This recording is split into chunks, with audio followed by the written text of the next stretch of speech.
They looked so harmless, so ordinary, but the truth hiding behind their smiles will make your blood run cold. What you're about to hear was never supposed to be known. This story was buried for years, until someone found the evidence no one was meant to see. And what we uncovered next changes everything. It started in a small, quiet town where nothing bad was supposed to happen. One by one, children began to disappear. First a boy on his way home from school, then a girl riding her bike in the park. At first, police said it was coincidence. Runaways, they claimed, but the parents knew better. Neighbors reported hearing screams at night, faint but chilling. Others saw strange figures moving near the edge of the woods, always just out of reach.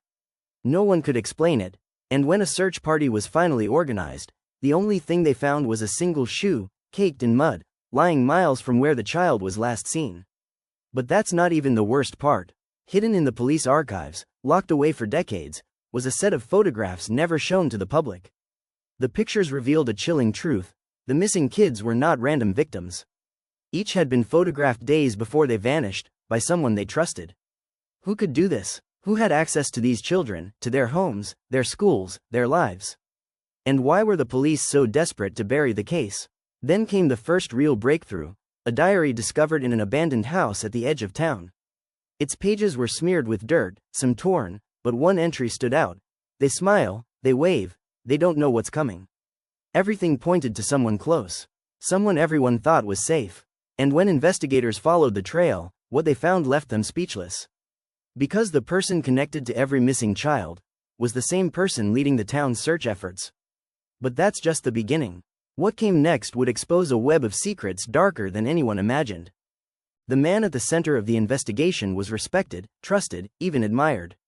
He organized candlelight vigils, he comforted grieving parents, he told reporters he wouldn't rest until every missing child was found.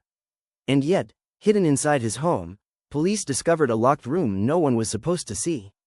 Inside were hundreds of photos, drawings, even toys belonging to the missing children. It was a shrine of horror, and in the middle of the room sat a chair, with restraints bolted to the floor. Neighbors couldn't believe it. How could the man who shook their hands, who stood beside them at community meetings, be the same man who haunted their worst nightmares? But that's not even the most disturbing part. Evidence pointed to something bigger: a network. Receipts, letters, and coded messages hinted that he wasn't working alone. Someone was helping him, someone with influence, and when investigators dug deeper, they found a list of names: politicians, teachers, even a local police officer. Who knew the full truth? And why was it hidden for so long?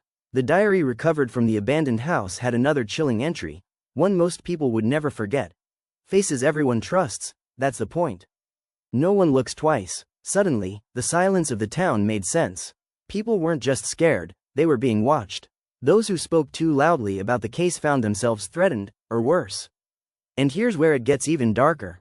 One of the investigators who first cracked the case vanished days before he could testify. His car was found at the edge of a river. Inside was his badge, his gun, and a note with just 3 words: "They know everything." Who are they? How deep does this go? And why, even after the case was exposed, were so many files sealed from the public? What we found next will leave you speechless, because the man arrested that night never stood trial. Within weeks, he was found dead in his cell under mysterious circumstances. The official report called it suicide, but there were no cameras, no witnesses, no proof. And yet, even after his death, the disappearances stopped, almost overnight, which leaves one terrifying question: was he the mastermind, or just the fall guy for something much bigger? The truth behind these innocent faces was buried for decades. But now, piece by piece, it's finally coming to light. And the next revelation will change everything you thought you knew.